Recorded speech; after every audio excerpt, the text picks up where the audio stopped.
You look up at the sky, but you cannot see the sun. It is not night, but a thick, choking grey fog has blotted out the daylight completely. The air tastes like sulfur and ash, scratching at the back of your throat with every breath. You wrap your arms around your torso, shivering violently as the temperature drops lower than it has ever gone in your lifetime. This is not a normal winter. The plants you usually gather are shriveled and dead, coated under a layer of grey dust. The herds of animals you hunt have fled or collapsed from starvation. For 99% of human history, a sudden shift in the weather meant immediate death. But roughly 74,000 years ago, your ancestors faced the ultimate climate apocalypse. How did they survive when the planet itself turned against them? To understand how close you came to never existing, we have to look at a massive scar on the Earth today. Deep in Sumatra, Indonesia, sits Lake Toba, a tranquil body of water that conceals a terrifying past. Around 74,000 years ago, this spot witnessed the largest volcanic eruption of the last 2 million years. The Toba supereruption blasted nearly 3,000 cubic kilometers of rock, ash, and toxic gas into the atmosphere. To put that in perspective, it was thousands of times more powerful than the eruption of Mount St. Helens. The explosion shot a massive cloud of sulfur dioxide high into the stratosphere, creating a reflective blanket around the globe. This blanket blocked out the sun's rays, plunging the entire planet into a sudden, brutal volcanic winter. How long could a species survive in total darkness? For decades, scientists believed this event nearly wiped humanity off the face of the Earth. Geneticists studying modern human DNA noticed a strange phenomenon called a genetic bottleneck. They found that all modern humans share a remarkably small pool of ancestors from around this exact time period. Renowned researchers like Stanley Ambrose proposed a terrifying theory. He suggested that the Toba volcanic winter lasted for several years, causing a global ecological collapse. According to this theory, the human population plummeted to just a few thousand breeding pairs. You and everyone you know might be descended from a tiny group of survivors who barely clung to life on the African continent. It is a haunting thought, isn't it? But science is constantly evolving, and recent archaeological discoveries have turned this bleak narrative on its head. Archaeologists digging at sites thousands of miles away from the eruption have found something completely unexpected. At a site called Pinnacle Point on the southern coast of South Africa, researcher Curtis Marion made a groundbreaking discovery.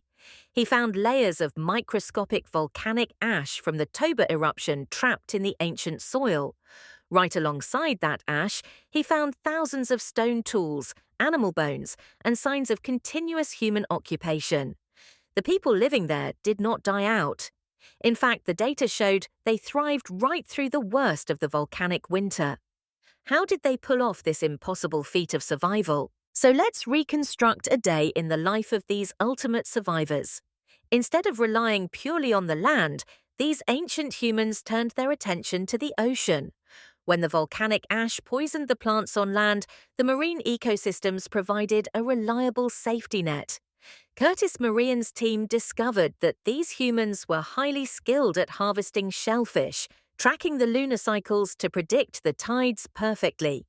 When the tide went out, the tribe moved onto the exposed reefs to gather high-protein mussels, limpets, and sea snails.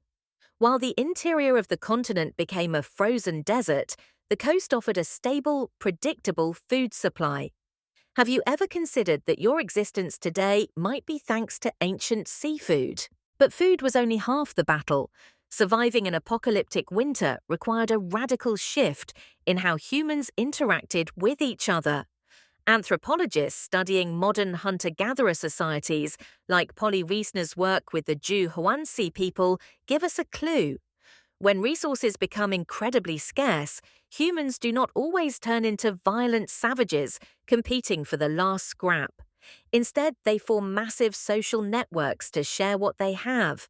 Archaeological evidence shows that during hard times, ancient humans traveled long distances to trade raw materials, like high-quality stone for tool making. They used these trading trips to form alliances and friendships across different territories. If your valley ran out of food, you could migrate to a friendly neighbor's territory because you had helped them in the past. Cooperation was not just a moral choice, it was a survival strategy. This brings us to a counterintuitive twist in human evolution. We often think of major crises as events that destroy societies and push species to the brink of extinction. But for ancient humans, the ultimate volcanic winter might have been the catalyst that made us truly modern. To survive the harsh, changing environments, humans had to innovate at a pace never seen before. This period coincides with the explosion of advanced technologies, like heat-treating stone to make sharper blades, and the creation of symbolic art. The pressure of the volcanic winter forced our brains to become more adaptable, creative, and interconnected. The crisis did not break us. It forged us into the highly adaptable problem solvers we are today. Look at your life around you right now. When a modern crisis hits, our immediate instinct is often to panic, hoard resources, and isolate ourselves behind closed doors. We look at the future with worry, wondering if our systems will collapse under the weight of changing times. But your body carries the genetic legacy of people who looked at a dark, sunless sky for years and figured out how to survive anyway. They did it by looking out for one another, by adapting their diets, and by inventing new ways to master their environment. You are the direct product of the ultimate survival story. You look up at the sky and you realize that no matter how dark it gets, the sun eventually returns.